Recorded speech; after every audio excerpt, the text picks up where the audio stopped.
Some people say that mass immigration into the United States can help reduce world poverty. Is that true? Well, no, it's not. And let me show you why. This gumball represents the 1 million legal immigrants that the United States has taken every year on average since 1990. Now, who in the world deserves our humanitarian compassion? The World Bank has one measure of the desperately poor of the world. They make less than $2 a day. And how many people make less than $2 a day in the world? Well, let's start with Africa.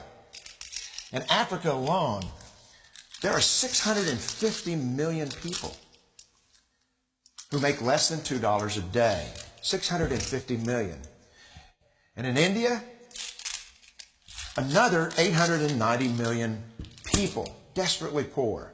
China adds another 480 million people, making less than $2 a day. And unfortunately, the rest of Asia has a heartbreaking 810 million people who the World Bank says make less than $2 a day. And finally, there's 105 million of Latin America's population that are desperately poor. All told, the World Bank says there are 3 billion people in the world. 3 billion people who are desperately poor, making less than $2 a day. That's 3,000 gumballs. And every year, we take 1 million and suggest that we've somehow made a humanitarian difference. Of course, we don't pull our immigrants from these desperately poor populations, do we? These people are too poor, too sick, too disconnected to make it here as immigrants. We tend to pull our immigrants out of the better off poor of the world. And Mexico tends to define the type of immigrant that we bring here because the plurality of people come from Mexico. And Mexico is poor. How many people in the world live in countries that have average incomes lower than that of Mexico? And the World Bank tells us that that number is these 3 billion plus another 2.6 billion people. 5.6 billion people in the world who live in countries with average incomes below that of Mexico. That's 5,600 gumballs. And so what is it that the elites are telling us? They're telling us that when we take this 1 million immigrants, that we somehow or another are tackling world poverty. And we have to do it regardless of the effect on our unemployed, the working poor, the most vulnerable members of our society, regardless of the effect on our natural resources. Even if we went by the most radical proposals in Washington, which are to actually double our immigration to 2 million a year,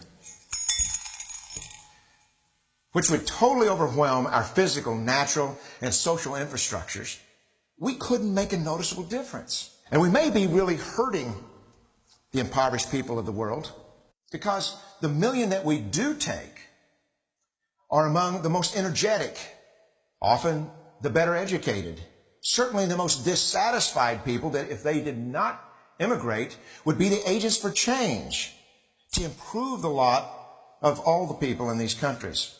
The true heroes in the global humanitarian field are the people in these countries who have the wherewithal to immigrate to another country, but instead stay in their countries to apply their skills to help their fellow countrymen.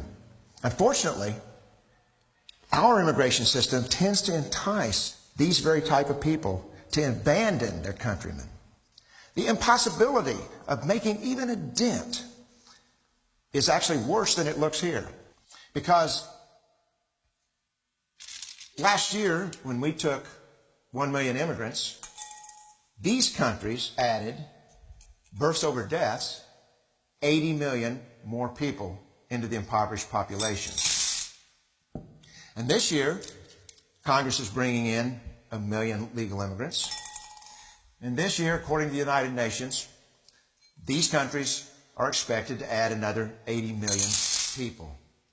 And next year, you can be quite sure that Congress, unless stopped by the American voters, will bring in another 1 million immigrants.